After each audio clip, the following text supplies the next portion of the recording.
Hello বন্ধুরা, গতকাল প্রথম বাড়িতে ইডলি বানিয়েছিলাম। একটু ভয় ভয় করছিল ঠিকমতো পারবো কি না।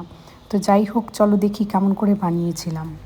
প্রথমেই ধনেপাতা চাটনি বানানোর জন্য ধনেপাতা, পুদিনা পাতা, লঙ্কা, একটু আদা, একটু তেঁতুল নিয়ে পেস্ট করে নিলাম। এর মধ্যে দিয়ে দিয়েছিলাম স্বাদ মতো চিনি, নুন আর একটু টক দই।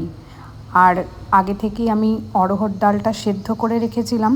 তারপরে আবার অড়হর ডালের মধ্যে সবজিগুলো দিয়ে ভালোভাবে ফুটিয়ে নিলাম এবং সবজিগুলো ভালোভাবে সেদ্ধ করে নিলাম। সবজির মধ্যে দিয়েছিলাম আলু, লাউ, গাজর, সজনের ডাঁটা, পরিমাণ মতো নুন, হলুদ। আর সবজি সেদ্ধ হয়ে গেলে এর মধ্যে দিয়ে দিয়েছিলাম একটু গুলে রাখা তেঁতুল জল। ব্যাটারটা বানানোর জন্য নিয়ে নিয়েছিলাম 1 কাপ সেদ্ধ চাল, হাফ কাপ বিউলির ডাল আর 1 চামচ মেথি। এটা আগের দিনই ভিজিয়ে রেখে দিয়েছিলাম। তারপরে 6 ঘন্টা ভিজিয়ে রাখার পর এটাকে মিক্সিতে পেস্ট করে নিয়ে ভালোভাবে ফেটিয়ে ফার্মেন্টেশনের জন্য সারা রাত রেখে দিয়েছিলাম।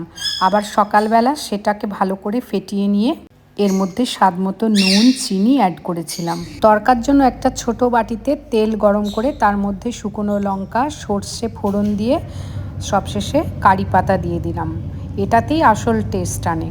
আর ইডলিগুলোকে ইডলি স্ট্যান্ডের মধ্যে দিয়ে মিনিট 15 মতো সেদ্ধ করে নিলাম। ব্যাস, আমার ইডলি রেডি। ইডলিগুলো বেশ নরম তুলতুলে হয়েছিল। প্রথমবার নিজের কাজে এতটা সফলতা পেয়ে সত্যি বলছি ভীষণ ভালো লাগছিল। আজকের মতো এইটুকুই বন্ধুরা, দেখা হবে আবার পরবর্তী ভিডিওতে। সকলেই ভালো থেকো।